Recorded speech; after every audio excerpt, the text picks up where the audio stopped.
Lo que hemos hecho es ver qué información de interés público y qué información tendríamos que conocer, como el de los viajes del general, que básicamente es hurgar, hacer una minería. Me pasé meses revisando cientos y cientos de correos para establecer un patrón que me parece importante por dos cosas, de cómo viaja el general.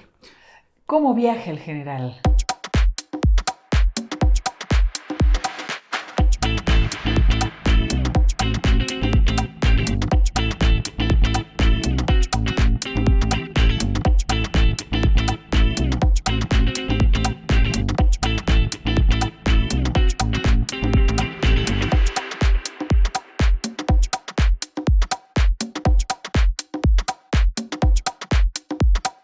Gracias por acompañarnos, qué gusto. Vamos a tener una charla de periodismo en serio, de esas investigaciones hechas por periodistas mexicanos. Yo siempre les digo que tenemos a hombres y mujeres que ejercen el periodismo en este país de primer nivel.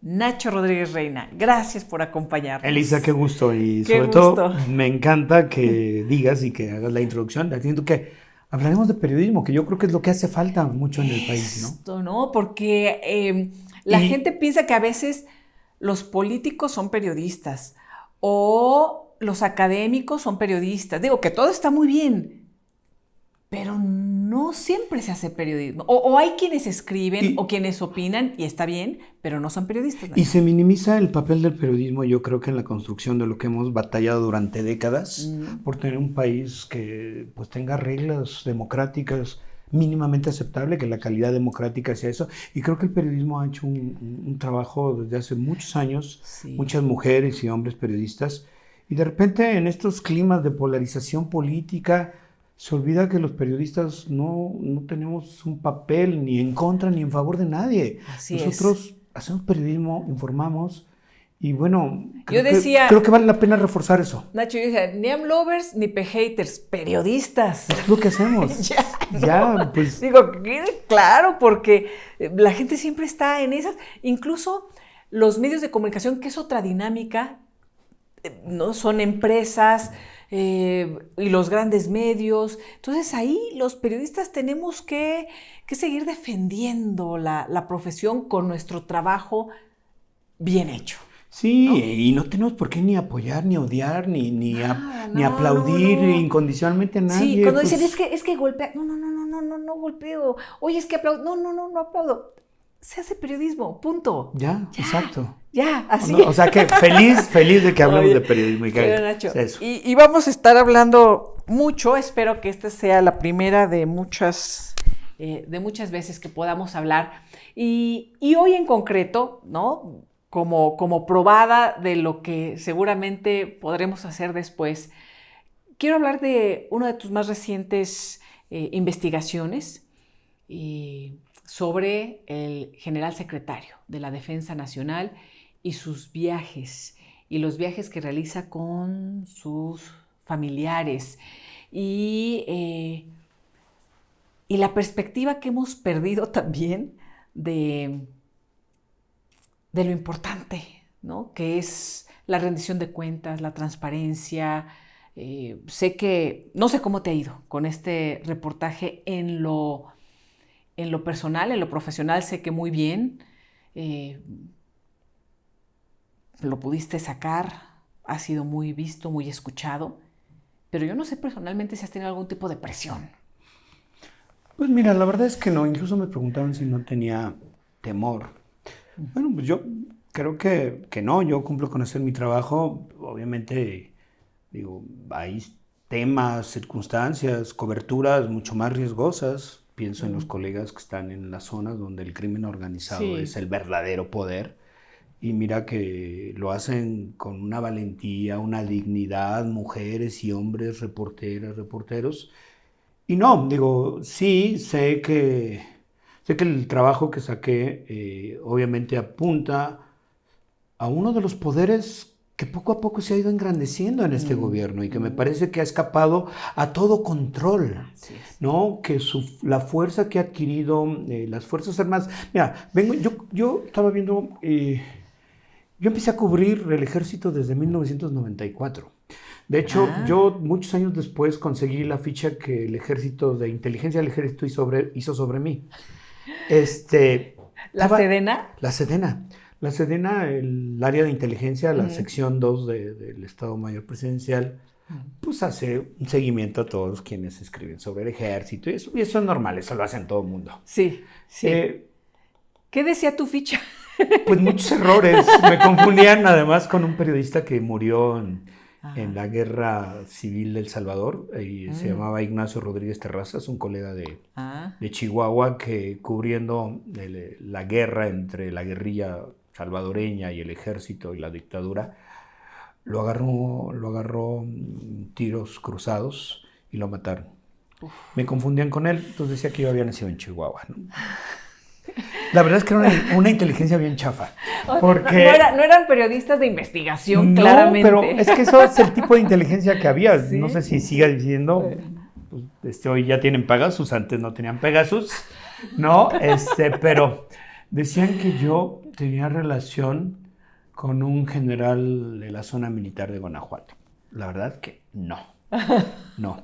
Luego decían que yo estaba vinculado con el ideólogo de la iniciativa privada, con Juan Sánchez Navarro, y que recibía como lineamientos de él. Y que yo estaba muy interesado en los temas del ejército. O sea, en eso sí tenían razón. Sí, en eso último. Digamos que lo último le atinaron. Porque yo en 1988, recuerdo la elección, me mandaron a cubrir en El Financiero, pues qué opinaban los quienes vivían en las zonas militares, los soldados comunes y corrientes, las unidades habitacionales del ejército, de Cuauhtémoc Cárdenas. Pues es el hijo del general. Que el general en el 88 todavía tenía un peso todavía mucho mayor que lo que tiene hoy. Oye, ¿y tú empezaste además a sentir este pulso del 88 a favor de Cuauhtémoc? Sí, completamente. Incluso militares que, pues tú sabes, son súper reservados, una institución muy cerrada, que no habla, pues lo veían con buenos ojos. Entonces yo iba a preguntar, ¿y usted qué opina de Cuauhtémoc? Y ya, entonces, esa elección que, pues cuando se cayó el sistema y existe pues la sospecha fuerte, profunda, bien sustentada, de que le robaron la elección a Cuauhtémoc Cárdenas. Así es. Y el ejército obviamente lo veía bien, era el hijo del general Lázaro Cárdenas. Entonces, ese fue el primer registro que hicieron de mi trabajo periodístico. Y empezaste a seguir temas del ejército. Sí, en 94, luego del alzamiento de Zapatista, yo empecé a publicar cosas y tuve la buena fortuna de empezar a hacerme de fuentes de altísimo nivel. De hecho, hoy lo puedo decir porque ya murió. Había un general que era de entre los que se nombraban pero iban a ser secretario de Defensa, que a través de una tercera persona me contactó, busqué, yo platicaba y me di cuenta que había una actitud de los altos mandos distinta. Empecé a tener contacto con coroneles, con tenientes coroneles, gente que ya no venía, digamos, de las trincheras o estos que heredaban la lucha de la revolución, que eran los generalotes que habían estado en el campo de batalla, sino militares con una visión mucho más sofisticada del país, mucho más de lo que se podría imaginar.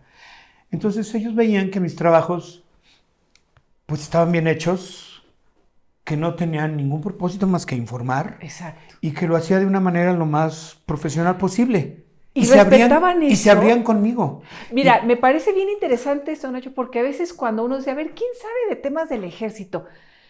Y siempre sacan a sus expertos, que luego son voceros del ejército, no son periodistas. Sí. Yo creo que eso era bien, para mí muy interesante porque podrían no estar de acuerdo. No les gustaba, por ejemplo, yo recuerdo saqué listado de todos los militares que habían recibido instrucción contra insurgencia en Estados Unidos y después los mandaron a Chiapas. Conseguí el listado. Y entonces pues, no les gustaba, ¿no? O sea, todos los que se habían graduado en la Escuela de las Américas del Ejército de Estados Unidos que habían emprendido contrainsurgencia venían a Chiapas. Y que muchos deben estar aquí o ya sus... Bueno, algunos todavía ya siguieron ascendiendo, eran ¿sí? tenientes coroneles, mayores, capitanes. No les gustaba, pero veían que era una información pues bien hecha y rigurosa. O siempre ha habido pugnas entre facciones del ejército. El ejército hacia afuera, por supuesto, es homogéneo y tiene una estrategia, pero adentro hay muchas facciones. Desde la revolución, pues acuérdate cómo se peleaban entre las facciones del ejército. Y había unos que eran mucho más abiertos y más, digamos, una visión mucho más moderna y democrática, y otros pues, que son muy cerrados. Entonces... que luego van ganando los cerrados, muchos pues, espacios, digo, sí, no sé, o hay momentos, hay olas. Hay olas, Hay olas, ¿no?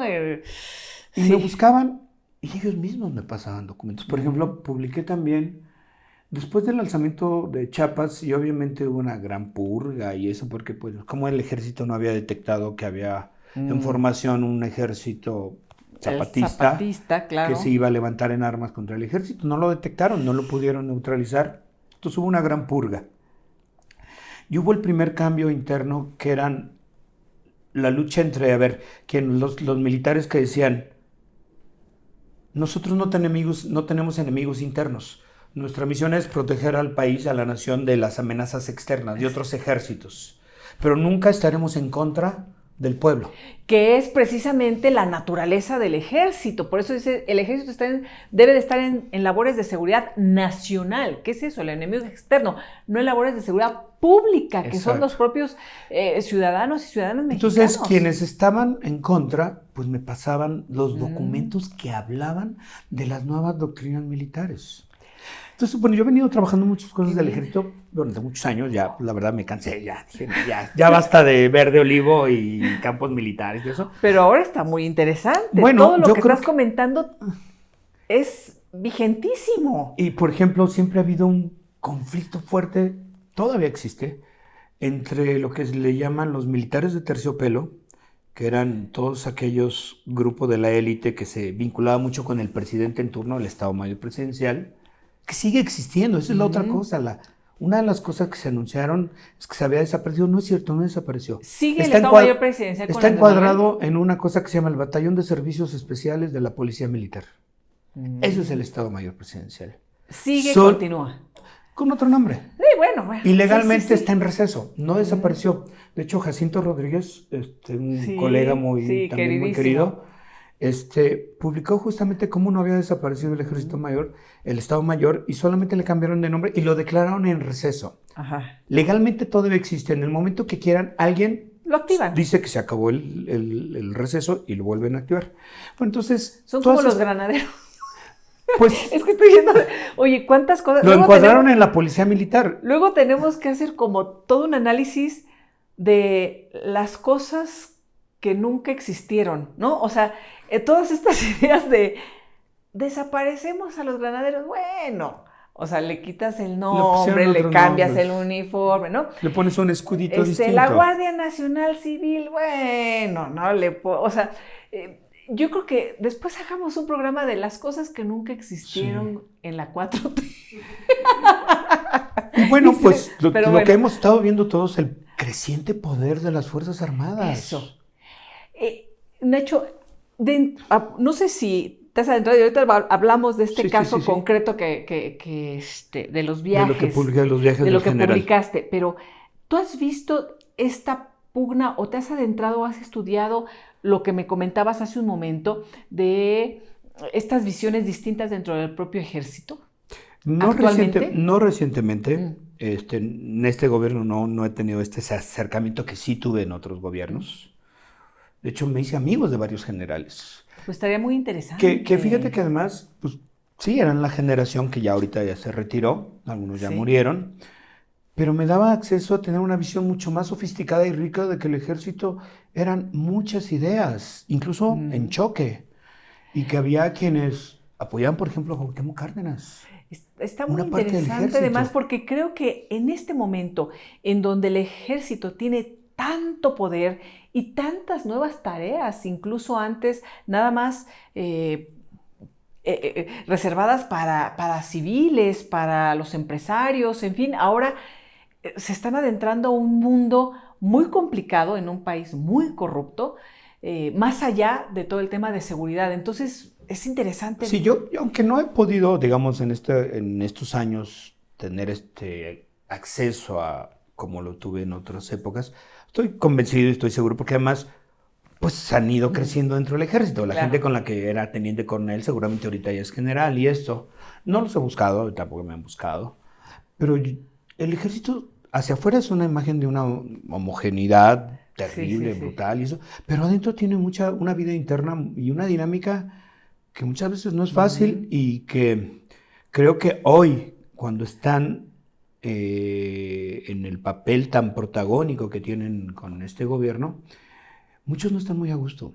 Muchos saben, no les gusta que los pongan a construir, no les gusta que los pongan a hacer, administrar aduanas, operar empresas. O el y eso. AIFA, ¿no? ¿Saben? Digo, no sé, porque... Saben que no es lo suyo. Hay inconformidad, pero esa nunca sale. Y cuando sale y cuando alguien se atreve a decirlo en voz alta y pública, pues la verdad es que la represión sobre ellos es total y absoluta. Hay que recordar al general Gallardo, que por disentir y por pensar que el ejército violaba los derechos humanos y pedir que hubiera un ombudsman dentro del ejército, lo enjuiciaron, lo procesaron, le inventaron cuánta cosa y lo metieron a la cárcel. Sí. Sí, la disidencia es altamente reprimida dentro del ejército, aunque exista. Por lo que me dices, esta no fue una información que salió dentro del ejército, la que obtuviste sobre los viajes del general secretario Sandoval. No, la verdad es que gracias a que un grupo de activistas guacamaya que no sabemos quién son y que todos dicen que es Claudio X González, que es la CIA, la DEA. Ya quisiera Claudio X, no sé, quisiera tener esa capacidad. Pues sí, o sea, la verdad es que no lo sé, yo creo que nadie lo sabe. Si me dicen, es que es la CIA, digo, pues a lo mejor. Pero nadie puede decirlo con certeza. A lo mejor es el M16, a lo mejor es el Mossad, a lo mejor es Assange, el grupo de activistas de Assange. Nadie sabe. Y quien sea ha sacado información valiosísima y verdadera. ¿Quién hackeó? Yo creo que ni siquiera sabían la relevancia de la información que hay ahí. Mira, como muchos otros colegas que han tenido acceso, sumergirte a ese mundo de los correos hackeados, le hackearon los servidores y le sacaron todos los correos, es una locura. Es una locura. Encuentras de todo. Mira, es una mina de información en que en realidad sí hay aspectos de seguridad nacional que se comprometen muchísimo. Y yo creo que eso es lo que hay que destacar también. Quienes hacemos periodismo hemos sido muy cuidadosos en no sacar datos que sí pondrán en riesgo la vida del presidente, de instituciones y que representarían un flanco de seguridad nacional, y ninguno de nosotros lo hemos sacado. Así es. Lo que hemos hecho es ver qué información de interés público y qué información tendríamos que conocer, como el de los viajes del general, que básicamente es hurgar, hacer una minería. Me pasé meses revisando cientos y cientos de correos para establecer un patrón que me parece importante por dos cosas, de cómo viaja el general. ¿Cómo viaja el general? El general viaja con un estilo que se asemeja mucho a la forma en que lo hacían en otros gobiernos. Con hoteles de lujo, sin restricción de gastos, buenos restaurantes, y con unas comitivas faraónicas, digo, no sé si 10 o 15 sean, pero... Porque son sus familiares más personales. Viaja, ¿verdad? digamos, su estilo de viajes contradice frontalmente, yo creo que una de las líneas que eran más importantes y claves de este gobierno, que es la austeridad republicana. No viajan de ninguna manera austera. No, los gastos son gastos, pues, que nadie, no podría hacerse, pero no solamente viaja el general, viaja toda su familia. El hijo, la hija, la nuera, la consuegra, la nieta, la amiga, la hija del secretario particular, las amigas de la esposa. Es decir, viajan haciendo uso, al menos, de la infraestructura militar, que esa sí la pagamos con recursos públicos. Entonces, yo creo que el reportaje se centra en los viajes, pero los viajes como una manera de de ver dos cosas. Viajes que están y chocan la contradicción con el asunto de la austeridad republicana. Ahora sí que ni austeridad ni republicana. Ni austeridad ni republicana, Sí. ni justa medianía. Como Benito Juárez. Y por otro lado, el uso de recursos públicos. Exacto. Me han dicho, oye, pero es que no sabemos si pagó la familia sus viajes. Y yo he dicho, pues yo no estoy diciendo, yo dije que no podía demostrar, pero lo que sí estoy seguro es que se utilizó toda la infraestructura que el ejército tiene para organizarle los viajes. Ahora, viajaban juntos a Nueva York, por ejemplo, y llegaban a un mismo hotel, un hotel bastante caro, y se hospedaban ahí todos. Yo le pregunté a la defensa, le dije, ¿me puedes decir si la familia pagó? ¿Me pueden dar las facturas que pagó la familia? Ajá. Porque a mí me parece un poco complicado y difícil. Sí, No va a es sacar imposible. la hija su Dinero y sus viáticos y sus comidas y su transporte. sus dolarucos, ¿verdad? Sus morlacos, ¿no? O lo están cargando No, todo. entonces, ahí, digamos, sí. Pero, por ejemplo, las agendas de los viajes, las reservaciones, toda, digamos, la logística, los itinerarios estaban hechos por los agregados militares en las embajadas de México. Es decir, personal que nosotros pagamos ahí con sí nuestros pagamos impuestos nosotros. al servicio de el general con este dispendio, él, ¿no? Y de la familia que no tendríamos... Y además siempre viaja con una comitiva militar de unos 10, 12 personas, ayudantes de campo, asistente para la esposa, segundo asistente para la esposa, médicos, enfermeras, seguridad, que seguridad pues, uno puede entender, ¿no?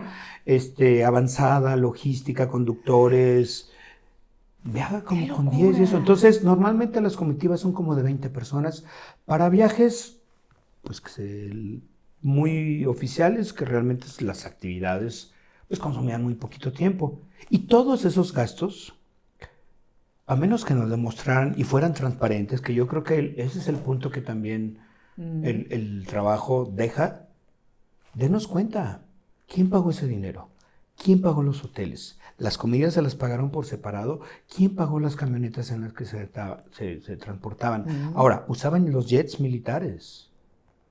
Jets militares, un viaje a Nueva York, por ejemplo, las 19 plazas estaban ocupadas por la familia, por los amigos de la familia, por toda la comitiva y por el ejército. ¿A dónde ha viajado? Vi por ahí, tema Nueva York, también a Italia. El general viajó a Colorado, a República Dominicana, a Nueva York 2 veces, y la familia per se viajó a Italia, ahí sí en un viaje de ensueño que ya quisiéramos muchísimos millones de mexicanos. Y la familia también viajó a Nueva York y...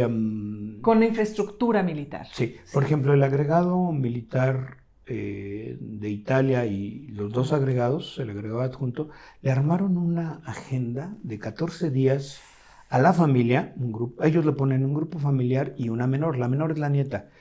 La nieta nació en 2020-21, conseguimos el acta de nacimiento y la llevaban. Sí. Y pues la verdad, le armaron todos. O sea, yo creo que se tardaron como 2 meses en armar toda la agenda con decenas de correos. La agenda final la aprobó el general. ¿En cuánto sale un viaje de esos? Bueno, para ellos, solo por estancia en hoteles y transporte en ciudades, en tren de alta velocidad, 2,5 millones de pesos. Porque se iban a hoteles lujosísimos, a palacios, y no es metáfora. En Roma llegaron a un palacio, por 3 noches pagaron 500,000 pesos. En el hospedaje de 5 habitaciones dobles, que era, digamos, el grupo familiar y un par de ayudantes militares. Los ayudantes militares, por supuesto, estaban pagados por nosotros. Se trasladaban, luego rentaban vagones exclusivos de los Santos para que no estuvieran incómodos. Entonces rentaban un vagón exclusivo, por ejemplo, de Roma a Florencia. De Florencia a Milán también, en trenes de alta velocidad. Solo los trenes, las visitas guiadas, los guías de turistas y el hospedaje sin alimentación, se gastaron 2,5 millones. En 14 días, más o menos como 200,000 pesos al día. Sí. en hospedaje. Nada Más aviones que seguramente fueron, ahorita digo, ¿por qué digo seguramente? Bueno, no, sí sé que viajaron de México a París y de París a Roma. Esos no están incluidos esos costos. Y de regreso se fueron de Milán, que fue la última escala, de Milán a París y de París a México. Esos no están contabilizados, ni siquiera yo los puse, pero ese viaje Ni los boletos, o sea, los boletos aparte. quién sabe, y las comidas, quién sabe. Sí. Habrá viáticos y se los habrán dado y los habremos pagados. Es algo que no podemos saber por la falta de transparencia. Mira, ahora que no está el INAI funcionando, que ese es otro gran tema, ¿tú crees que si yo le hubiera pedido al ejército, quiero que me digan todos los itinerarios, todas las facturas, cuánto se gastaron en el hotel, cuánto se gastaron en comidas, a qué partida presupuestaria se cargaron los boletos de avión, me habrían dado? Si lo que no es del ejército ya dicen que es de seguridad y lo guardan. Seguramente hubieran dicho que era de seguridad nacional. Por eso Claro. la gran aportación de los guacamayas, y digo en este caso de que yo localicé esos viajes, Sí, es transparentar lo que debería ser transparente. así es. Y darnos cuenta que ese enorme poder presupuestario del ejército que ha tenido hoy y la enorme presencia pública son elementos que no conoceríamos si no fuera por esto. A mí no me interesa, y eso lo digo, creo que va a ser tema de otro programa, no me interesa golpear a nadie. Ni hago periodismo para golpear al presidente, ni hago periodismo para apoyar a sus opositores políticos. Yo hago trabajo periodístico, porque me parece que sí es muy importante que sepamos en qué se gasta nuestro dinero, ¿no? Y yo lo que digo ahí, incluso yo fui, no sé si pequé de honesto, algunos criticaron, algunas voces críticas diciendo, no puedo decir si los aviones, por ejemplo, que se utilizaron en primera clase para irse a Nueva York, los pagamos o no. Pero no lo dije como algo, una debilidad, más bien porque no se tiene acceso a esa información. No venía en el guacamayas. Y las facturas no nos iban a entregar porque van a decir que son de seguridad nacional. Entonces, creo que mostrar y exhibir estos trabajos, esto que vimos, tiene una utilidad pública. Sí. Y que yo creo que se equivocan la gente que apoya a la 4T y eso, si piensan que esto es para golpear. No, esto es un asunto de interés público y la gente deberíamos estar platicando y debatiendo porque justo el papel enorme que le ha dado el presidente al ejército hace que este tipo de cosas ocurran y que las pongamos encima de la mesa, que las conozcamos, es muy importante. Oye, Nacho, y nos recordaba ahorita también bien que los jets del ejército sí. O sea, no conocemos si pagaron o no esos boletos o si salieron del presupuesto. Bueno, yo estoy seguro que el jet no pagaron, ¿no? Pero también volaron, nos comentabas al inicio, en aeronaves militares. En los jets militares. En los jets militares. No, volaron también en aerolínea comercial, pero viajaban así en clase Premier, ¿no? Recuerdo que uno de los viajes a Nueva York fue muy curioso porque el antecedente es que el general iba a viajar a Corea del Sur para participar en una reunión de ejércitos organizada por la ONU. Y de ahí lo habían invitado a que fuera a ver un partido de fútbol americano a Nueva York, el clásico entre los equipos del Army y Navy, el ejército y la Marina, que es una rivalidad clásico, y que además son muy buenos siempre. Entonces iba a volar México, Seúl, y de Seúl se iba a ir a Nueva York y de Nueva York a México. Y ya estaba planeado así, de hecho en los correos viene eso. Acreditaron a la familia, al hijo lo acreditaron como asesor, a la familia como miembro del voluntariado, o sea, para sacar sus visas y para que le exentaran de la cuarentena porque estaba el pico de... ¿Utilizaron las influencias? Pues los acreditaron como parte de la comitiva oficial. Y entonces eso hacía que les dieran las visas y que les dieran la exención de la cuarentena, porque si te acuerdas, en ese momento nadie podía llegar a un país, sobre todo en Asia, que estaba el pico durísimo de Omicron. Así es. Bueno, gracias a eso ya les habían dado la visa, porque los acreditaron como parte de la comitiva, al hijo como asesor y a los demás como asistentes y como parte del voluntariado de la Secretaría de Defensa Nacional. A la Oye, hija, la Nacho. nuera, la consuegra y todos esos. O sea, la consuegra como parte... No, se la llevaban a todas partes. Y la nuera también. Ah, Pero justo hubo un pico grandísimo. Corea canceló la reunión presencial y la hicieron en línea. Entonces, pues ya no tenían que ir a Seúl. Y ya los habían acreditado, pues se canceló. Entonces el general pues dijo, no, pues ya no voy. No, pues ya no. Pero la familia sí se fue a Nueva York. Y la familia se fue a Nueva York en un vuelo comercial, todos en clase premier. Iban sus asistentes militares. Habían mandado también una avanzada militar. Había como 5 militares, 2 primero y 3 que iban con ellos. Y todas las actividades que tuvieron fueron privadas. Fueron en representación del general. Ahí sí asistieron al partido de fútbol americano. ¿No? En representación del del general. Sí. Toda la familia, eran 8 o 9. Nos salió carita la representación del general. Ahí la duda es, que los asistentes militares, ¿sí los pagamos? Sí los pagamos. Porque su salario sale del presupuesto de la defensa. Así es. ¿Sus vuelos los vuelos de los asistentes militares los pagamos? Sí los pagamos, porque eso sale del presupuesto militar. La gran duda, que eso es lo que yo puse en el reportaje y algunos lo ven como muestra de debilidad, y a mí me parece que era muestra de transparencia de mi parte, es decir, no sabemos si pagaron ellos. Ajá. Mi duda también venía porque dentro de los correos localizamos un contrato de 85 millones de pesos en ese año que el ejército firmó con Aeroméxico para vuelos internacionales. Entonces, cuando yo le pregunté a la defensa, le decía, oiga, ¿pagó la familia o se agarraron los boletos del convenio con Aeroméxico? Que fue la línea aérea que... No, y yo puse en el texto, no lo sé, es imposible saber. Sí. No era, digamos, que yo estuviera tomando licencias ni nada, simplemente no lo sé, no puedo saber. Aunque puse una línea que decía, es muy probable que sí, o quién sabe. Pero, digamos, eso no era, digamos, algo que yo estuviera especulando, simplemente diciendo, pues no podemos saber porque no hay transparencia. Así es. Creo que has puesto temas muy importantes que se desprenden de esta investigación, Nacho. Por supuesto, el papel de las Fuerzas Armadas. ¿Qué opinan los propios miembros de las Fuerzas Armadas de todo esto? Ya no digamos, incluyendo en las Fuerzas Armadas, por supuesto, a la Marina, ¿no? Sí, porque también iba con comitivas grandes en algún viaje que encontré. ¿Sí? ¿También? Sí, como con lo mismo, la hermana de la esposa, o sea, la cuñada del secretario de Marina viajaba y con 2 asistentes y 3 asistentes. Más o menos el mismo ¿También patrón. comitivas? Sí, eso fue un viaje que fueron al Comando Norte en Colorado Springs. Fueron los 2, cada uno en su jet, por cierto. El jet de la Marina transportó al de la Marina y el jet del Ejército transportó al general. Y cada uno llegó con su comitiva como de 10 personas.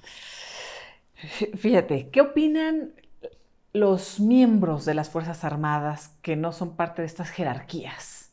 ¿No? No solamente del dispendio, sino que se utilice a los propios miembros de las Fuerzas Armadas para atender a la consuegra. O sea, bueno, no sé, Nacho, se desprenden muchísimos temas. Sí, la ayudantía, por ejemplo, el ejército tiene una ayudantía para que, pues, obviamente lo asista en todas las tareas de todo. Sí. La ayudantía del ejército, del general secretario, solo del general y su familia, son 297 miembros del ejército. 297. Entre escoltas, seguridad, obviamente, sí. Yo creo que está bien, pero tienen sastres, tienen peluqueros, tienen cocineros, tienen células de contrainteligencia, células de transporte, células de comunicaciones, células de informática, células, ya dije, desastres, todo eso. Sí, y uno diría, bueno, la familia, la seguridad, es lógico. Es lógico y comprensible. Y uno lo comprende, ¿no? Pero la atención para la amiga de la... Ahora sí que como dice el presidente, la amiga de la cuñada del primo del que no vino a la fiesta, y como decía Chava Flores, ¿no? Yo soy amigo del hermano de un señor que no vino a la fiesta, ¿no? Así los mandaron ahora al partido ese de fútbol. Yo creo que eso pone, es lo que te digo, creo que pone de manifiesto un poco, uno, la forma en que están ejerciendo los recursos, sí. La falta de transparencia, la contradicción con el discurso de austeridad republicana. Sabemos que hay muchas instituciones que no tienen presupuesto. Sí. Y lo otro, pues el uso de recursos públicos para actividades privadas. La contradicción también de este discurso, Nacho, y hay que recordar, por supuesto, que las Fuerzas Armadas son parte del Ejecutivo Federal, directísimo. Y es un discurso, además, que se ha utilizado ahí sí con fines de propaganda del régimen para decir nosotros somos diferentes, ¿no? Sí, yo lo que he encontrado es que el patrón... hay mucho engaño. Eso no es diferente, es lo mismo que... O sea, si me dicen, es que Peña Nieto hacía cosas terribles, yo diría, sí. Y Salinas, los hijos de Salinas iban en los jets del Estado Mayor Presidencial a las casas del ejército en Cancún, en Cozumel, en Iztapa, y los hijastros de Vicente Fox hacían un uso de todos unos privilegios. Por supuesto que pudo haber sido peor. Y seguramente Peña Nieto y todos los demás hicieron cosas peores, sí. Bueno, pero, y no se supone que no iba a ser así. Pero además no sabemos si son peores o no, ¿eh? Pues vamos a suponer que fueron peores. Por lo menos igual. O sea, estamos en lo mismo. Pues no hay gran cambio. Yo diría, quizá hayan sido peor, pero se supone que no iba a ser así. Yo creo que ese es el punto, ¿no? Sí, sí. Esta historia creo que va a continuar. Vamos a ir conociendo muchas cosas conforme pase el tiempo. Hablé en este espacio con Jesús Esquivel sobre su libro de A sus órdenes, mi general, por la liberación que hizo el gobierno mexicano del general Cienfuegos, del ex secretario de la Defensa en Estados Unidos, acusado de vínculos con el narcotráfico, y después la exoneración que hacen aquí, toda esa operación. Son temas que hoy son difíciles para los periodistas encontrar el eco, ¿no? Como debería de encontrarse en cualquier democracia, creo yo. Pero son temas que se van a ir conociendo cada vez más conforme pasa el tiempo. Sí, yo creo que son temas de salud pública. O sea, yo, por mucho que uno puede tratar de entender, de decir que el actual gobierno, es que todos nos están golpeando, nuestros opositores, también hay que decir que la oposición es bien malita de calidad, ¿no? Sí. Pero ese es otro tema. Está malita de su calidad la oposición. Ni cómo defenderlos, ni cómo ayudarlos. Pero digamos es otro tema, ¿no? Sí. Y ellos, digamos, se envuelven en este discurso de que todo... Y no es cierto. Yo creo que ojalá... Ahora es muy difícil porque evidentemente cualquier trabajo periodístico que tenga una mirada crítica sobre el ejercicio del poder busca ser descalificado diciendo que, bueno, pues le hace el juego a la oposición. ¿Te ha pesado eso? Nacho, ¿te ha pesado? A mí no me pesa, o sea, yo hago mi trabajo periodístico, me pesa ver que una gran cantidad de colegas se han sumado, hipotecaron su pensamiento y su capacidad crítica, o sea, un gobierno que ciertamente despertó muchas expectativas de un cambio profundo. Yo mismo, y yo no tengo empacho en decir públicamente, yo voté 5 veces por Andrés Manuel López Obrador. Pero el hecho de que yo haya votado por él y que yo haya ayudado... en la misma elección. No. 5 veces, hay que aclarar. Desde que 5 veces de jefatura momentos de gobierno y todo lo demás, ¿no? Ok, sí. Sí, yo pienso que el estado de las cosas en el país era importante que hubiera una alternancia y que el panismo y el priismo demostraron que son ejercicios terribles de gobierno, una mafia en el poder, saqueo de la nación, corrupción, todo lo que ya sabemos, es verdad. Sí. Pero lo que yo decía es el que yo haya, digamos, votado y pensado que mi voto podía ayudar a cambiar estas cosas, no significa que yo haya hipotecado mi pensamiento crítico y mi trabajo como periodista.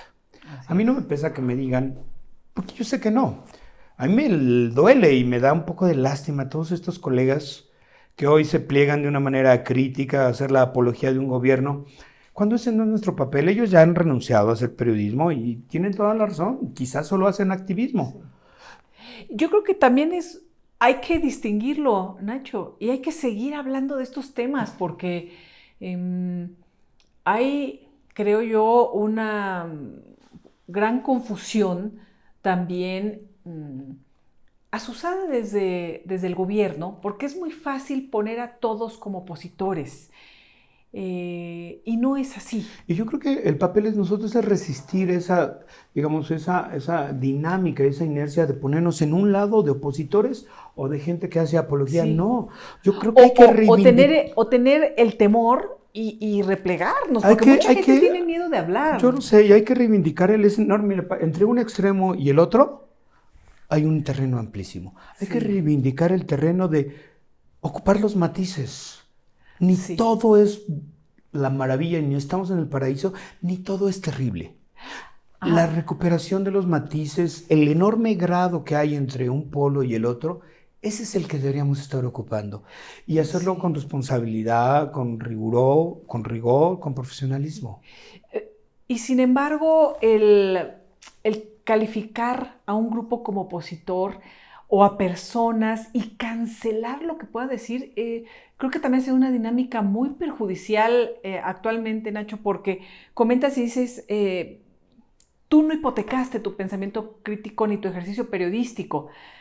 Has publicado en muchos medios, en grandes medios de comunicación y también en las grandes plataformas y los proyectos periodísticos que se han abierto gracias a las redes sociales.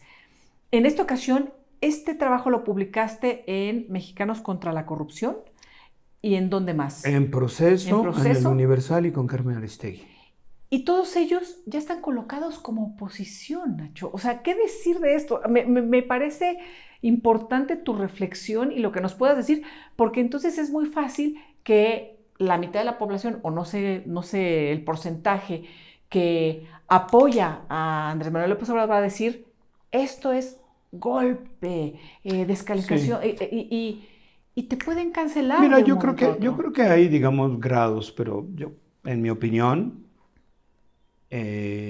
medios como Proceso, como Aristegui, incluso hasta el propio Universal, con diversos grados, o sea, no hay medio perfecto, yo creo que jamás lo habrá, un medio es una forma de reflejar la visión y el trabajo profesional de seres humanos, que podemos cometer errores y que no necesariamente hacemos todo bien, pero me parece que cada uno con diversos matices y grados han tratado de hacer un ejercicio periodístico. Sí, eso ha llevado a que se les descalifique y los ubiquen como opositores. Y yo creo que hay una gran virtud en la resistencia que han hecho para tratar de seguir haciendo periodismo. Es verdad que el tremendo golpeteo y la descalificación los lleva de plano, a veces de repente cometer errores periodísticos, quizá bajar un poco su nivel de rigurosidad, porque han estado sometidos a presiones muy fuertes. Bueno, y hay que decirlo también que en el propio trabajo periodístico a veces hacemos cosas muy buenas o que nos gusta, o que estamos muy satisfechas, y de pronto dices, ¡oh! Bueno, no hay trabajo perfecto, ¿no? Exacto, como imagino quienes nos ven, que nos escuchan en estos momentos, a veces están muy orgullosos de su trabajo y a veces dicen, chin, ahora sí, no, me faltó aquí.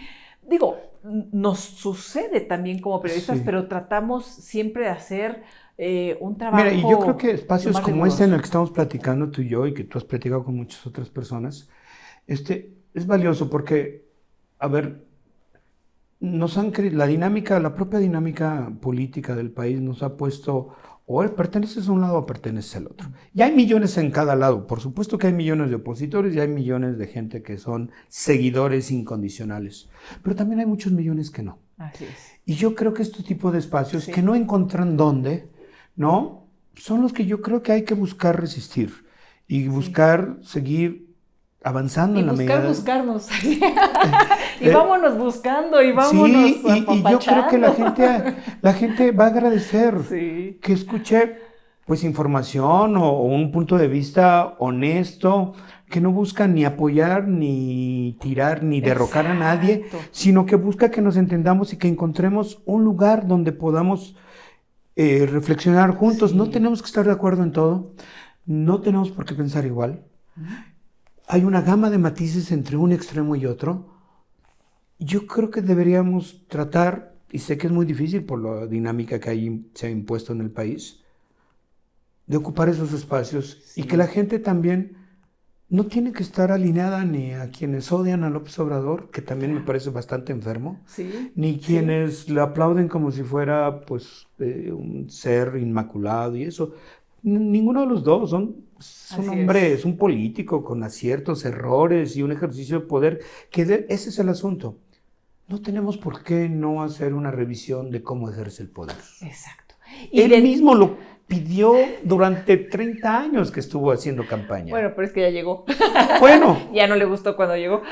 Pero pues, bueno, pero es una reflexión que también tenemos que hacer como sociedad de, pues sí, también damos un poder absoluto o cuasi absoluto a una figura en un sistema que yo creo que también requiere su propio contrapeso. ¿Quién aguanta estoicamente, emocionalmente, tener el poder que tiene un presidente en México? Nacho, ¿quién ha aguantado? Más bien es la pregunta ¿no? Sí, bueno, el poder es brutal, ¿no? Oye, y hablando del poder, que vamos a ver cómo va a ir reaccionando las Fuerzas Armadas, porque los vemos ahora también ya pegándole a periodistas en las conferencias. Un papel que yo creo que muchos dentro de las propias Fuerzas Armadas no deben compartir el gusto de que así sea. Pero sobre ese poder que está creciendo, te iba a preguntar, comentaste que habían acreditado al hijo del general como asesor, pero él trabaja, es funcionario, ¿verdad? Él es funcionario, él es director del Centro Nacional de Fusión de Inteligencia, que es el órgano civil de inteligencia. ¿El órgano civil? Ay, mira, ya ves, es que te digo que todo es así de por ejemplo, bien civiles. La verdad es que bien civiles. Él no es miembro del ejército, él no estudió. Sí. Él estudió incluso en TEC de Monterrey. Uh-huh. De hecho hizo una tesis sobre medios de comunicación, Televisa, algo así. ¿Sí? Sí, y después ha hecho algunos diplomados. O sea, ¿es comunicólogo? Bueno, no estudió algo relacionado a su tesis, es por eso. Y maneja el Centro Nacional de Fusión de Inteligencia. Un dato que puse en el texto también que pues, él fue funcionario de la PGR durante el sexenio de Felipe Calderón.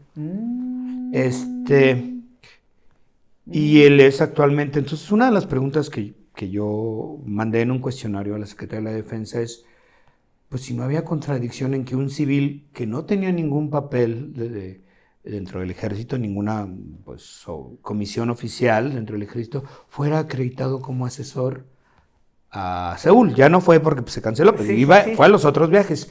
Pero él, como alto funcionario público, ha asistido a muchos de los viajes. Yo decía, pues no debería estar acá atendiendo su changarro.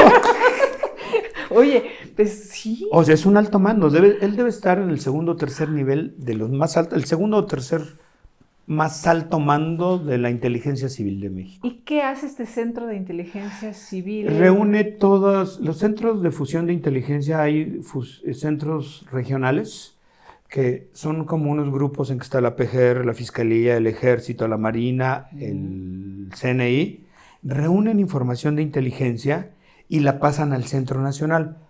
Los diversos centros que hay en todo el país le proveen de la información para que este Centro Nacional la integre, la revise, analice y vea las amenazas a la seguridad nacional. Él dirige ese centro. Él reporta ante el director del Centro Nacional de Inteligencia, que es este general en retiro, Audomaro Martínez. Sí. Es como el segundo o el tercero. Ese es el cargo que ocupa. Mucho poder, mucha información. Y, pues, ¿qué hacían los viajes? Y mucho viaje. Y mucho viaje de súper lujo. Oye, luego, Nacho, ya tenemos varios temas. Hay que hacer otro, ¿sabes qué? De los multimillonarios de la 4T. Porque eso sí, se bajan el sueldo. Yo me bajo el sueldo. No, pues sí. No, yo también me lo bajaba si tuviera ahí estas entraditas y entradotas y entraduchas. O todos dicen, es que viene de... No sé, siempre dicen que vienen de familias millonarias, ¿no? O sea, siempre son... Es que eso decían de Lozoya, ¿no? Pero resulta que Es que son millonarios de familia. ¡Ah, caray!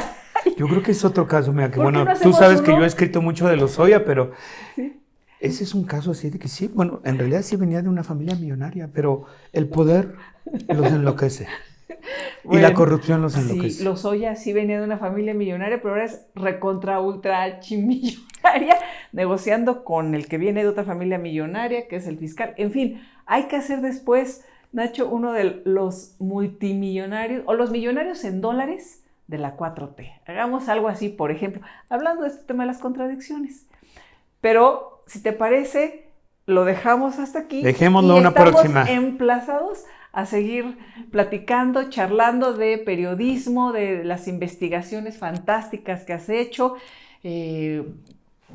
Para la gente que no te conoce en persona, ¿no? Y que ha visto nada de tus trabajos, por supuesto, todo el tema de Odebrecht, diste a conocer las declaraciones que hicieron en Brasil los empresarios de Odebrecht, señalando directamente a Lozoya. En fin, Nacho, hay que seguirlo.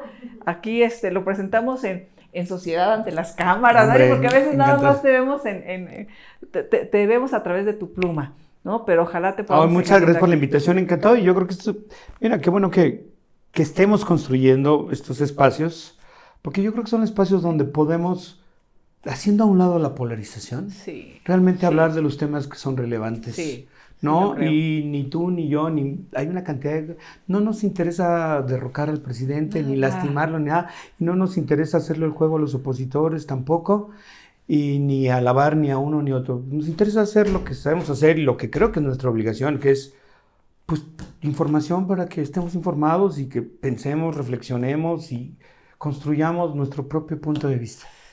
Gracias, querido Nacho. Gracias por acompañarnos. ¿Qué opinan? Sigamos en contacto, escríbanos. Buenas noches, buena tarde. A la hora que nos esté viendo, nos seguimos escuchando. Hasta entonces.